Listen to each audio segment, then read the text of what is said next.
You're listening to Physician Non-Clinical Careers with John Jerica, episode number 265, Pursuing Leadership Roles with Health Plans and Self-Insured Employers.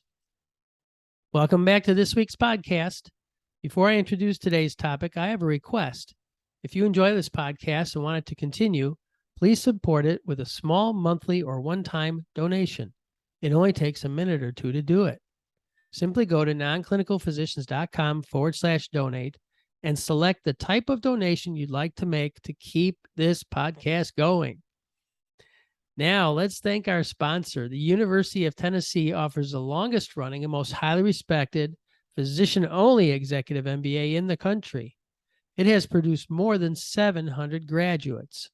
For some career pivots, you really need that MBA. The Haslam College of Business at the UT was recently ranked number 1 in the world by Economist magazine as the most relevant executive MBA program. And unlike most other programs, the UT Pemba only takes 1 year to complete. And since you will complete a company project while working on your MBA, you'll quickly demonstrate the value of the degree while in the program. Graduates have taken leadership positions at major healthcare organizations and have become entrepreneurs and business owners.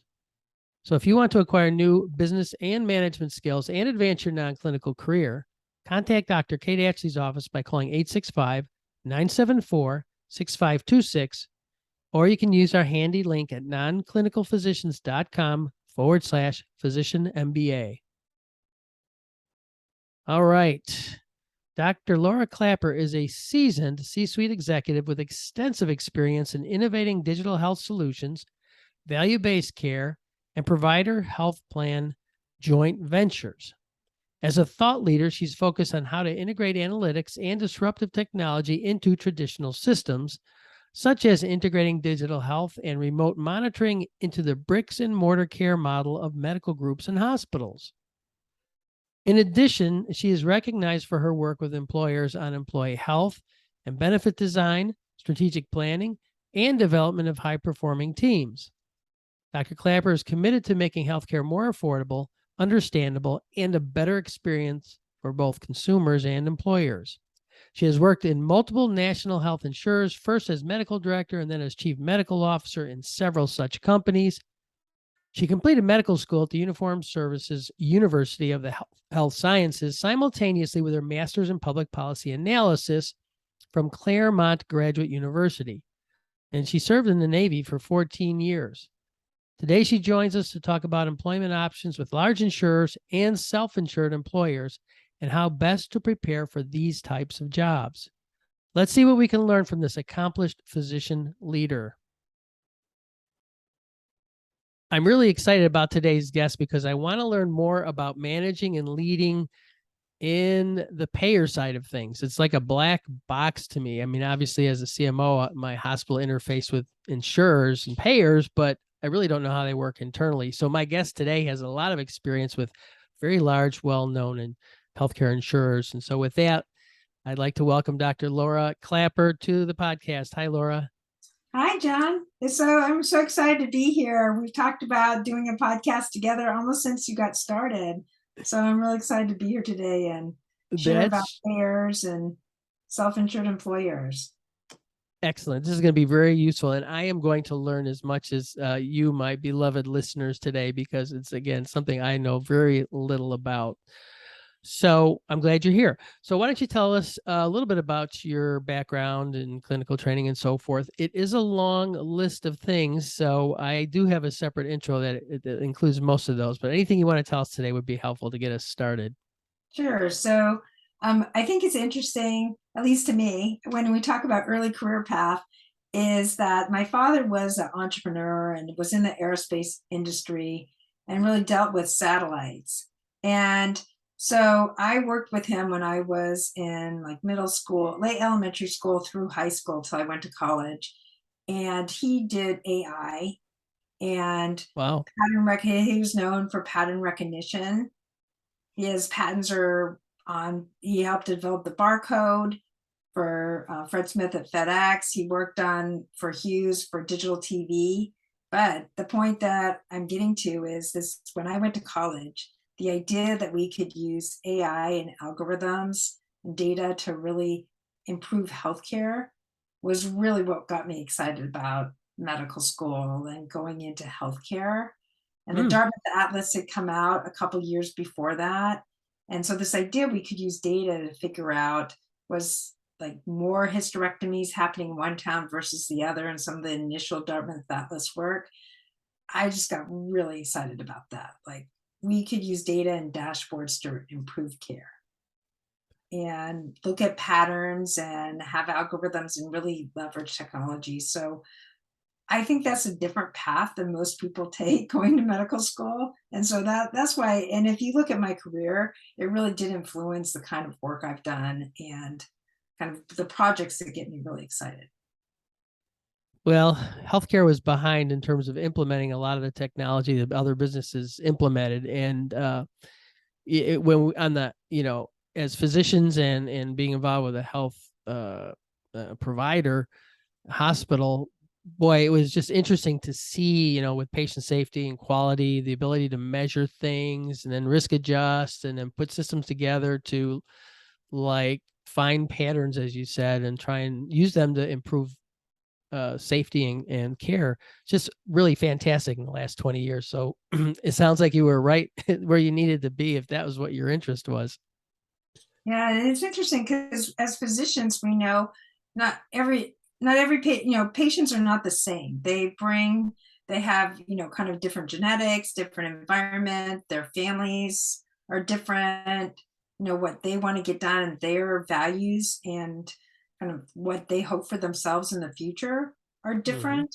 And so, we really have to think about each patient differently. So that's where I think early on clinical practice guidelines and like this is the right way on care really didn't take into account patient nuance.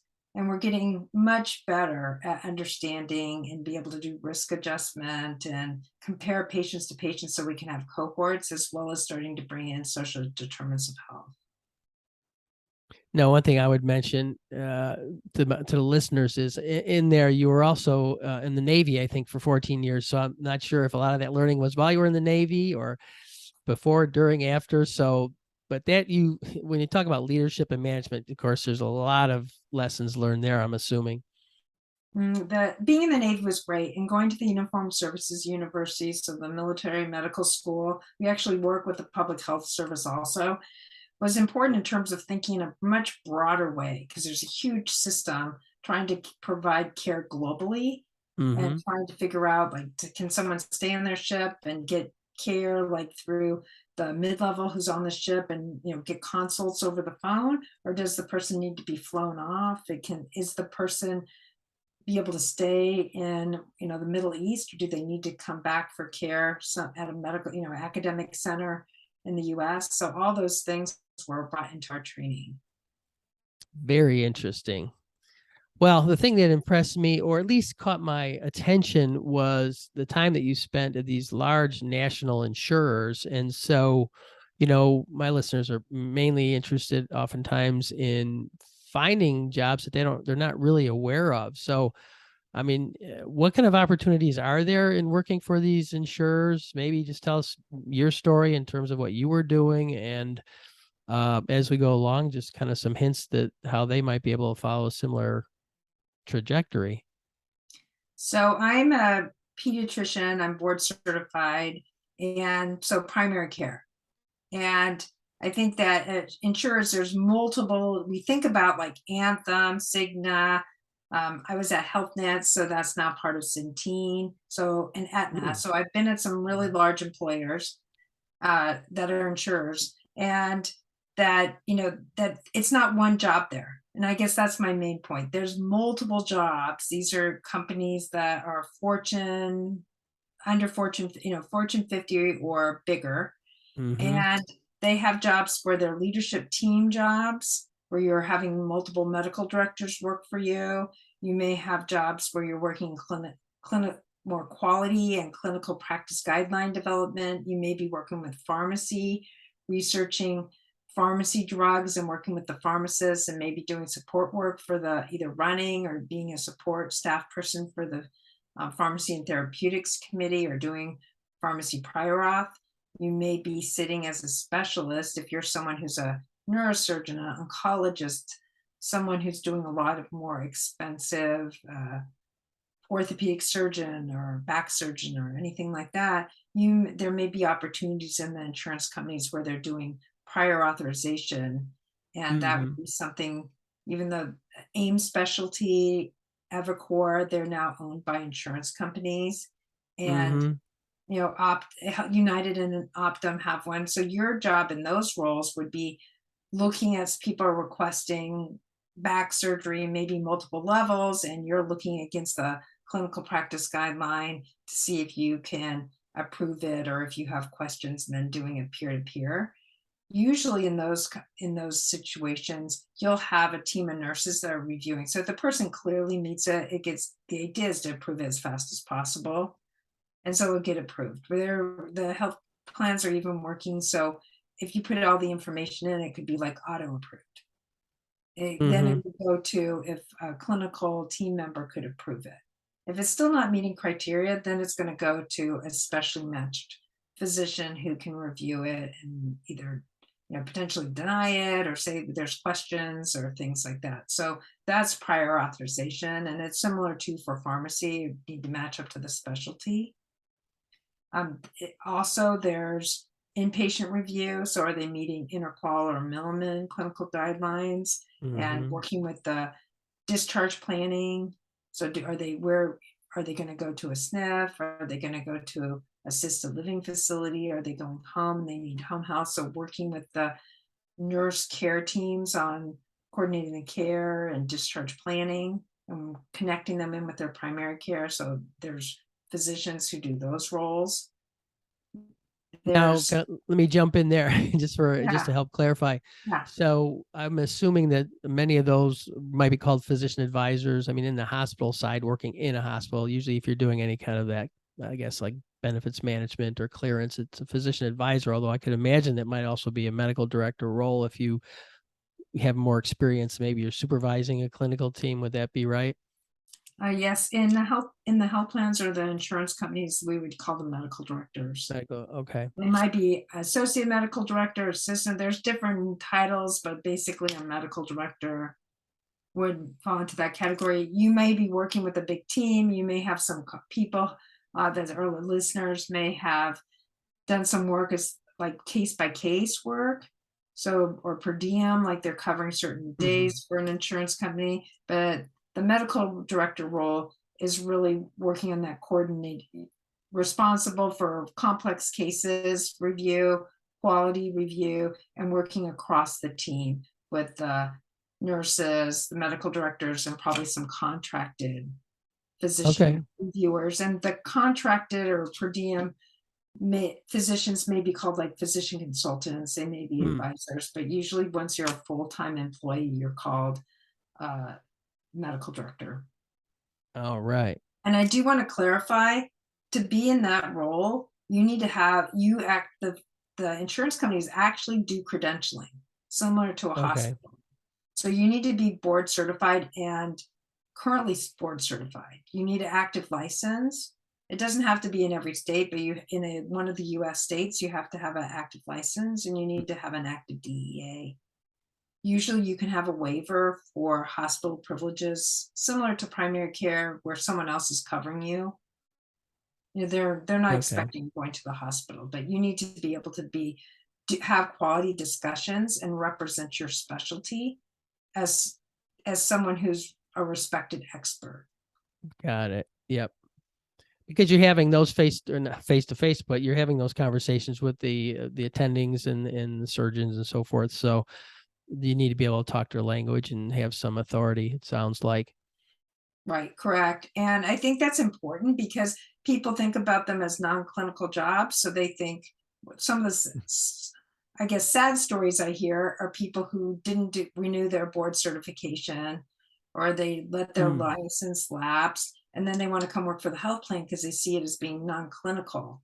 right. And I have to talk to them about like how can you like go renew your license because you can't be in a clinical job at a health plan or insurance company without being because you're the clinical voice internal and external. So you need to have credentialed qualifications to really be able to be an expert. You'll hear about physicians who are not, but you actually need to look for non-clinical jobs at those health plans. So an example would be if you also knew technology and you wanted to be like an engineer at the health plan and you were clinical, but you let things lapse, you wouldn't be able to work as a physician at the Mm-hmm. health plan. You would have to actually take on like a sales role, Mm-hmm. right? Okay. Or I know somebody who's a physician who's actually at Anthem who's in contracting, Oh, but okay. he doesn't do anything as a clinical voice in the company. He actually does all contracting. Got it. Now, are there other sort of other jobs that are outside of, let's say, the utilization and benefits management, those kinds of things within these large industries? Yes. And Okay. so some of the other roles that people take on would be working in innovation and technology. You would think there'd be a lot of those, but it's actually pretty small. And usually the health plan wants you to have a day job to work on those. Mm, So you may be doing and for like a nephrologist who may be kind of leading the idea around or is the expert around nephrology and doing some and other things, working on clinical practice guidelines, and then working with the technology team on what's needed to support chronic kidney disease and dialysis, okay. and act as an expert in that area, may work with the contracting team that's working with the large dialysis organizations, providing clinical expertise around his or her specialty. So you start to be kind of the SME in that clinical subject matter area. Mm-hmm. Some of the other ones are that you and I've talked about is self-insured employers. So usually in the large insurance companies, there's national accounts, sometimes there's strategic accounts, but usually they fall under the clinical support for the national account team. And then you're working with self-insured employers. And most self-insured employers may have some insured pieces and some self-insured, but their primary product is self-insured. And usually you work in a team. So you're working with a team of clinical consultants, so really experienced, excellent nurses who will go out and work in a more frequent manner with the self-insured employer, and then you're being their consultant, and then you're taking on going to the client meetings, maybe their annual meeting. Are really large employers, you may be, going like every couple months. If they're like in the top 10 employers for that health plan, they're going to get higher level service. And included in that is having a physician consultant that is like assigned to you. And you can call and you're their person or their medical director. Okay, so I want to clarify something too for my I'm trying to understand this. So um the employers are self-insured, but they have a relationship with the payer or the health insurance because they're actually managing the claims. Is that why there is that partnership? Well, there's all kinds of, it's a good question, right? And so the self-insured employer usually has a broker or consultant. So think about like Towers Watson, or you'll have Aon or other kinds that will be helping them coordinate their health benefit package. Okay. And so they'll have that team member or consultant, and then you have the health plan. Now, employers will sometimes, especially if they're a large employer, will have multiple health insurance plans working with them. Some they want to give a choice. So they'll Okay. give a choice. They may say, we have, like in California, it's pretty common, you'll have Kaiser and another health plan. Mm-hmm. Okay. And then if their employees wanted HMO, they'll go with Kaiser. If they want PPO or some form of PPO, they'll go with the other health plan. Sometimes they'll offer HMO in both with Kaiser and the other insurance, but they'll have a combination. So you'll see different insurance companies with one employer, but that tends to be a lead insurance company that either has most of their employees or that they work with, and they'll tend to coordinate among the three, right? The self-insured employer, their consultant, and kind of their lead health insurance company will kind of work on when's going to be open enrollment. What Mm-hmm. changes are they going to make to their benefit plan? Are they going to change their deductible level? What are they going to need to do to be able to communicate to their employees what what's coming? And everyone works together with that. When I first started doing this, which was 25 years ago, when I first went to HealthNet in 97, Mm-hmm. none of the employers really had their own chief medical officers. It was unless they were a health related company. If they were a health system and we were providing their insurance, Mm-hmm. then they might have a chief medical officer come, but otherwise they didn't.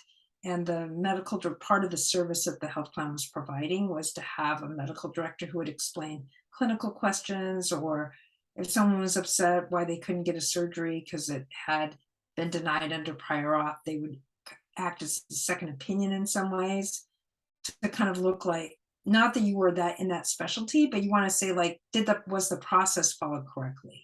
Mm. You might Right. talk to someone about if they had questions about what their appeal rights were. So you wouldn't change anything, but you would, if you saw something when you went through it, like, did you have all the faxes when you made your decision?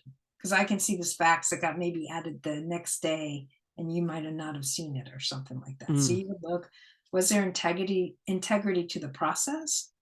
And then talk to someone to kind of explain what the process is, and what are your next steps if you're going to appeal. So you could play both roles as a physician, being kind of like the speaker of truth.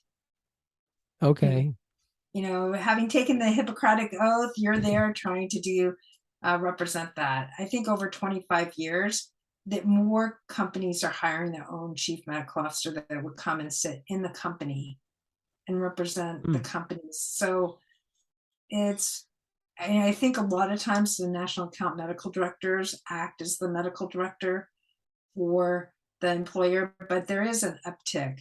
And I think COVID also increased the chief medical officer that are being hired by self-insured employers. So you see Delta hiring a chief medical officer, Mm. other larger corporations, because they need someone to be looking at, like, do we have the right procedures in terms of like personal safety, hygiene, how close can the seats be? Is this the right kind of, working with the industrial hygienist, Mm-hmm. Okay. OSHA and occupational medicine team and facilities team, trying to figure out. And so they've gone and hired chief medical officer. And then what I just said about COVID might have Yeah. sounded like that's crazy to have a medical director working with these different people. But when I was at Cigna during, most of the COVID pandemic, we literally were talking to people. They were working with facilities to pull the diagrams, to look at ventilation, to say, Mm. could people be in those parts of the building? What do we know? Could we do something to upgrade the filtration? Because we had people that need to be providing pharmacy, or Mm-hmm. we have the Cigna Medical Group in Arizona. Were they safe in their buildings, and what could we, and were their patients safe, and what could we do? So, the medical directors at the plants do get involved in those things. But I definitely I keep hearing, different large organizations hiring chief medical officers. So I guess that leads me to the question on both sides of that equation, both for the insurers themselves and for these large corporations. What kind of preparation can you do if you're practicing and you're deciding, okay, maybe that sounds interesting to me. How do I prepare myself or position myself for applying for a job? And I guess, where do I look for these jobs? Do I start with the insurers? Do I think about going directly to an employer at this point and try and map that out? So that's two questions for you to try and hit. So I really believe there's a book that I really like. I've actually read it twice and I would recommend it. It's called Redesign Your Work Life Okay. by Dave Evans and Bill Burnett. They wrote Redesign Your Life early on, but their big thing is think about like 3 paths, think about, and prototyping. So I would say to someone who really wanted to get involved with a self-insured employer, maybe there's a large employer in your town, maybe go figure out how you could talk to them about, do they have a need? See what they have going on. Is there someone that goes, does it fit with what you like to do, to go and maybe look at their factory safety data or something like Hmm. that? Is that something? Talk to HR people who are talking about insurance. Is that something you're interested in? So usually there's networking and asking questions, learning about it would be part of prototyping, figuring out if you could go for a day, maybe a tour, or follow someone along. Is this something you like? Um, this talking about this is reminding me that someone I know was thinking about coming to insurance plan and actually went and spent one day with one of the medical directors that I really liked when I was at Anthem. And after one day, she said, "I don't want to be sitting there doing this. I like talking to patients." Uh, That kind of well, blew her. She was like, "No, I don't want to do it," because she really saw what it was like. So I think the more you prototype is you try things out and see. Maybe you're just looking for, there's jobs where you could be 50-50. Maybe you really want to, you enjoy that patient. When you're not doing 100%, maybe you would love doing patient care. And so maybe you don't have to decide. It's not like all or nothing. Maybe you can figure out if you decrease your hours some and do some like case reviews or do some other kind of work with an employer in your town, that you can do a combination. okay. And maybe that's fit, is going to give you a lot of satisfaction being able to do both. And other people might say, like, heck, now that I can do this, I feel like I'm done seeing patients I want to do. So I think if you can figure out ways to test, to maybe take a time off work and go do something for 2 weeks, try to do some ways you can test out your theory. You can get a better idea. Do you like, those kinds of questions? Do you like working with those different kinds of teams? What do you like? What brings you joy?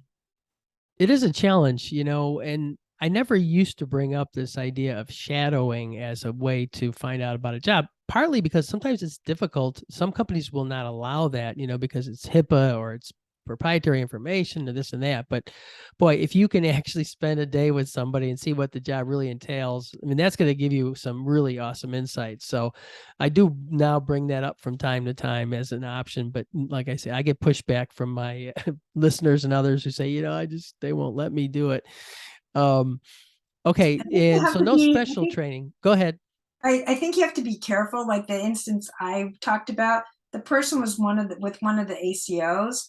So I think that there was, like, in terms of like cross training and understanding like how they could work together, there was there was a reason. It wasn't just like randomly showing up. There was like a paperwork trail of Okay. getting together. So I think you do. I mean, you're bringing up some really important points, and you just can't randomly go and sit and listen to PHI.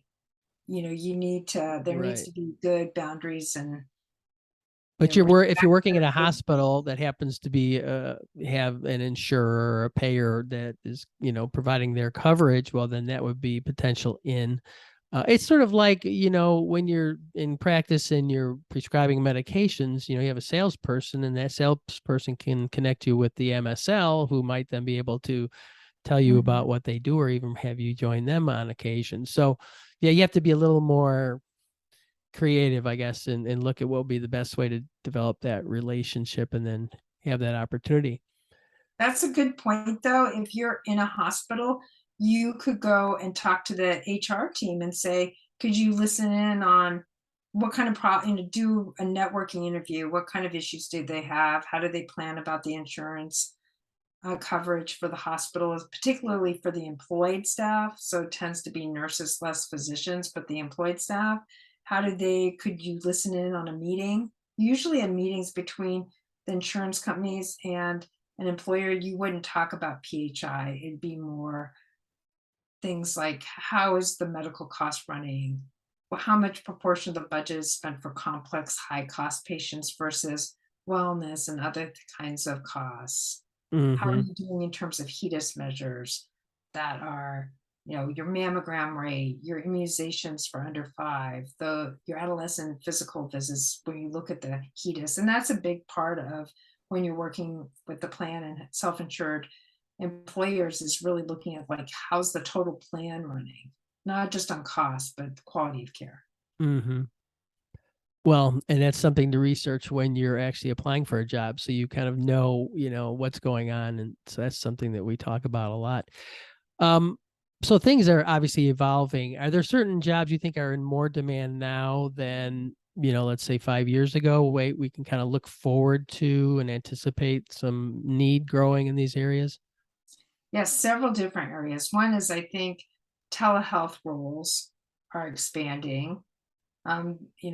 When I was at Anthem and we were working with Live Health Online, which is kind of a white labeling of Amwell, we were working with having, it was, you could have a small group supported. Now that's a much bigger component with COVID of care and the whole care model.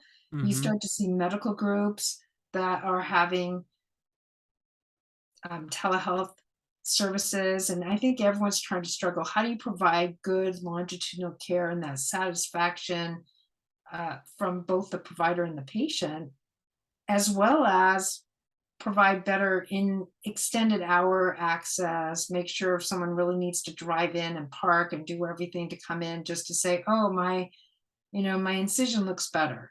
Maybe you Right. can do that through a telehealth visit that's better for everyone. Yet, if you're in practice and you're trying to make your practice run well, and you have staff who are checking people in, doing the receptionist, do all these things, you can't be doing it's difficult to do a telehealth visit and have your staff overhead be sitting there and not having things to do. Hmm. So if you have them, so you hear people saying, well, they're taking certain half days to do telehealth. When you're doing half days, and do you share your office now? Do you add more providers into the office planning because they're taking these half days of doing telehealth visits? And how do they cut if your patient needs to get seen? Are we doing more of a group practice and not really individual patient provider practices because we're trying to do both telehealth and in person? Do we have parts of medical groups who, just like we have hospitalists, now they become the telehealth docs? Mm, They put their notes into the electronic health record. So that's more connected than urgent care is to primary care because you're part of the same group. hmm. But you could actually then see in the electronic health record the primary care visits, the telehealth visits, and any ER and hospitals visits. So you could see longitudinal care that way.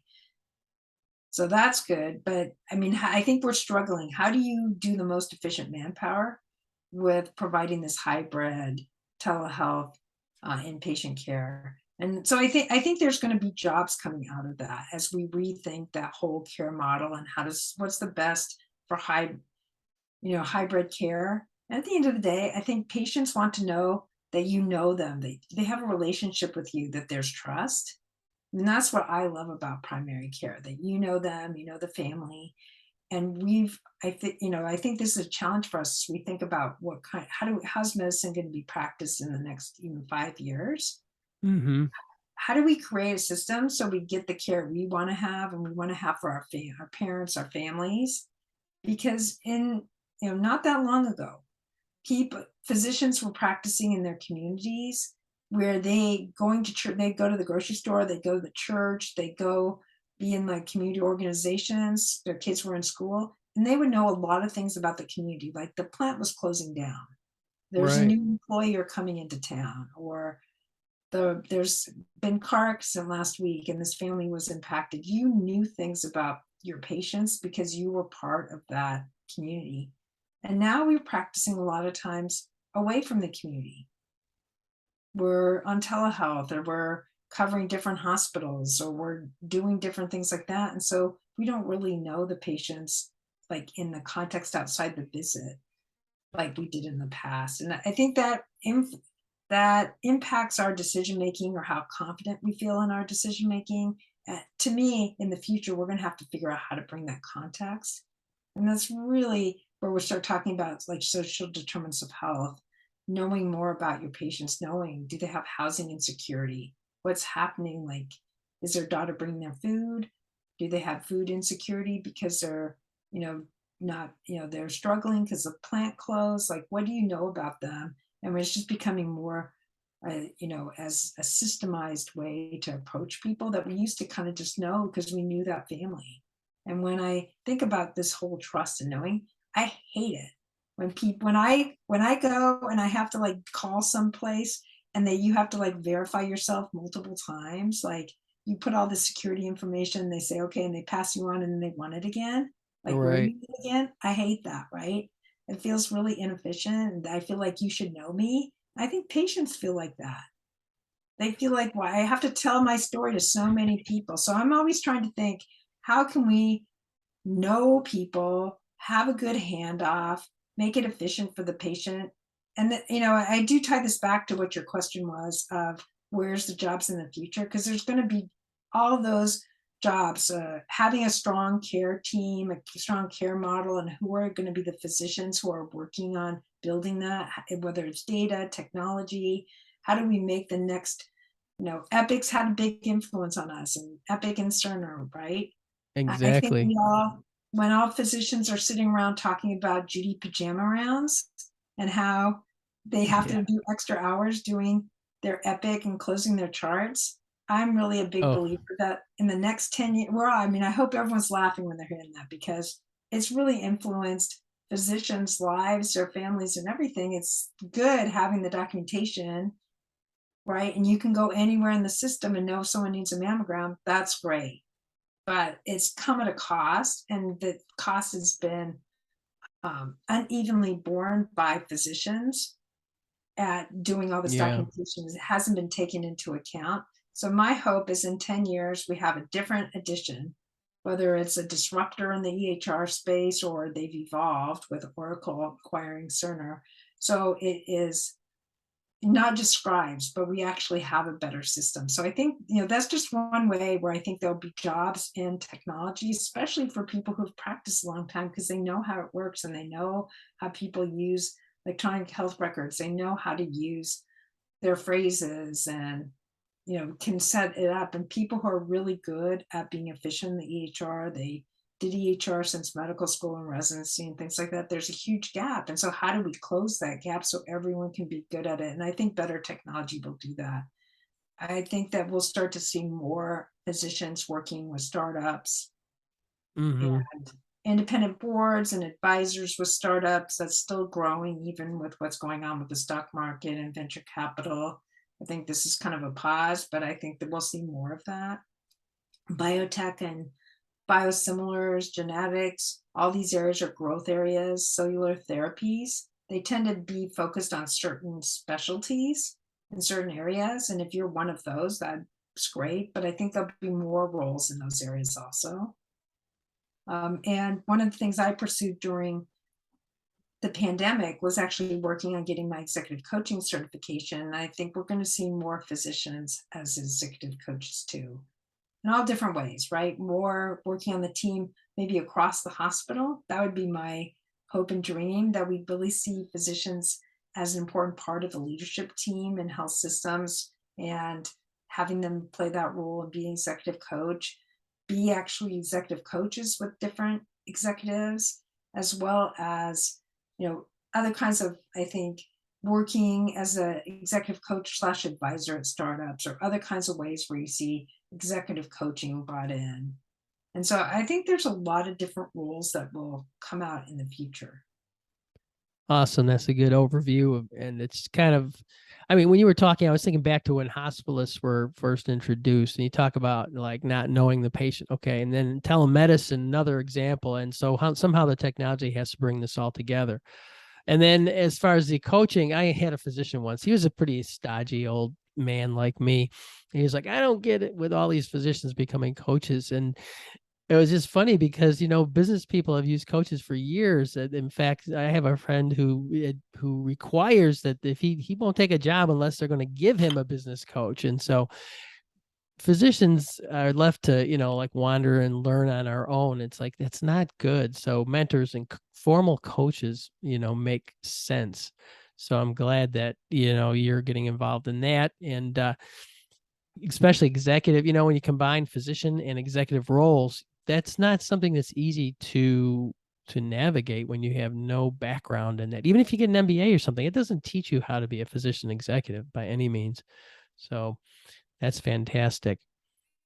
Well, we're going to run out of time here. Anything else you want to add to what you've already told us? I mean, it gives us a glimpse and some ideas to shoot for potentially. I really like what you said about the executive coach and having physicians who are taking on leadership role, even if it's short-term coaching for their like first 90 days or for transition in the role. It other roles on the executive team are having coaches. I think as a physician, I wouldn't even have thought to ask for one. And I Right. think we kind of have to increase kind of our awareness and our negotiation into thinking about that. But we also, you and I also talked about like other categories. So there's cellular therapies, there's more combination around the pharmacy and biosimilars. And I think there's going to be a big change, especially with this Inflation Reduction Act, of how pharmacy is going to change. And I think there will be roles for physicians in that, as well as with the medical clinical liaison roles. But I think there's also these roles about how pharmacy and PBMs are going to work, because they're going to be changing, and the value-based insurance design and how physicians kind of play a role with that. But I think there's also women's health is becoming a big area. I just recently was the chief of operation officer and chief medical officer of Femtech Health, and really thinking about how do we address the disparities in health for women. They have a much higher autoimmune burden in terms of incidence of autoimmune disease. And those diseases tend to take like 6 to 7 years to get diagnosed. Yeah. They tend to be more vague. And so people don't really think about that it's autoimmune. So how do we can create either pattern recognition or profile to help or earlier identification? I think is really important. Think about endometriosis is a very underdiagnosed condition, and really it only gets people may show up in the ER and say they have abdominal pain, they're having fatigue, different things that are seen as like vague issues. And then when they're trying to get pregnant, usually endometriosis starts to be diagnosed either by very heavy periods, so that will be, or when someone has infertility issues, and then they'll figure it out. So I think we really need to start change. And I think part of it is we don't code it, right? We don't diagnose this, we don't code it. So, we don't find people who need the help early enough. And I think it's partly because like that we didn't think about electronic health records or other kinds of, visit forms to even start thinking about asking the right questions. So we don't ask the right questions, so we don't think about it. The prompts aren't there. And so it gets lost. I mean, just the story I like to think about, they had the Apple Watch. Everyone loves the Apple Watch.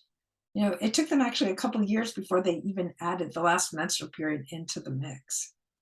Oh, really? It was more than 2 years. Right. And even then, they don't have other kinds of questions, right? So we might have a lot of data, we may have technology and devices, but we haven't really thought from the women's perspective first how to bring these things together. And yet, even the work that we're doing in terms of Medicare and Medicare Advantage and all the growth that we're seeing in Medicare, there's a lot of startups in the Medicare space.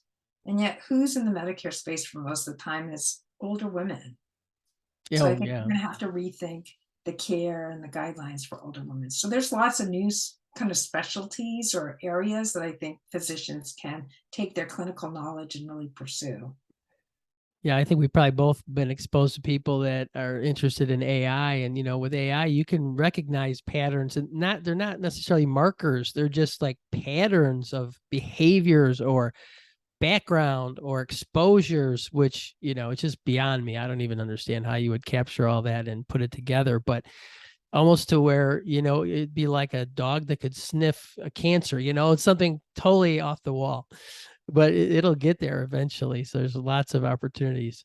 All right, I know that our listeners are going to have a need or a desire to get in touch with you somehow. So I know you have a LinkedIn profile, so you're there, and I'll put that in my show notes. Any other ideas of how they can find you? Is that the easiest? Go I on think that's LinkedIn? probably the easiest. Yeah. Yeah, I'm Okay. happy. The other way is through American Association for Physician Leadership. Okay. I think that that's the way you can, if you're a member, you can link up with me or connect with me that way. I teach in the capstone faculty. That's actually another thing that I think is a good step towards if you're interested in a more physician executive career, as that Absolutely. thinking about getting a CPE, because you can do it. You don't have to go get a master's. You can take the different courses at your own pace. And that I think that I've found that people get a lot of benefit from that. I got a lot of benefit personally from it. And I continue to see people learning and having that kind of peer group they can talk to.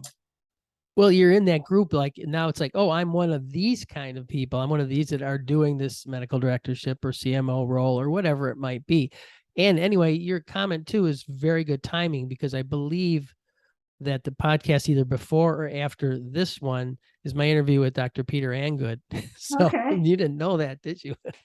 I Till didn't, just but that now. would be great. He will be a wonderful interview. Yeah, he's great. All right. Well, I think that we are over time now. So this has been really fun, Laura. A lot to think about, and I really appreciate you for spending this time today with me and going through some of this. And maybe we'll have you back on sometime down the road to catch up with some new things that you've mentioned. Thank you, John. Thanks for having me. The pleasure was all mine. All right. You take care. Bye bye. Bye. Well, Laura has worked across a variety of companies, many in leadership positions. She also has been a mentor, advisor, and coach. I think it would be very instructive for you to review her LinkedIn profile for a better understanding of her education and her career journey. It's a very long one that we really couldn't get into in detail. You can also use LinkedIn to connect and message her. She mentioned that she is doing some executive coaching, so you might reach out to her for that, especially if you'd like a woman leader's perspective. You might also pick up the book she mentioned, Designing Your New Work Life by Bill Burnett and Dave Evans.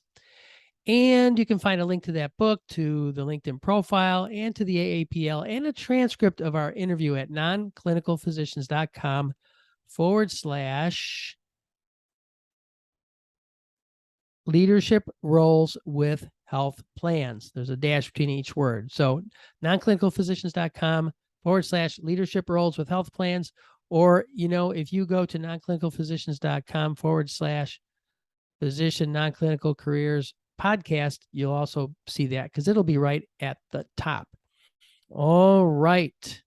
I need to remind you that there is a community of clinicians called NewScript that's writing a new script for the members' careers and their lives, and it's still accepting new members. Now, this is a membership that has physicians and non-physicians like PAs, NPs, CRNAs, podiatrists, dentists. So go in there at nonclinicalphysicians.com/new script and sign up.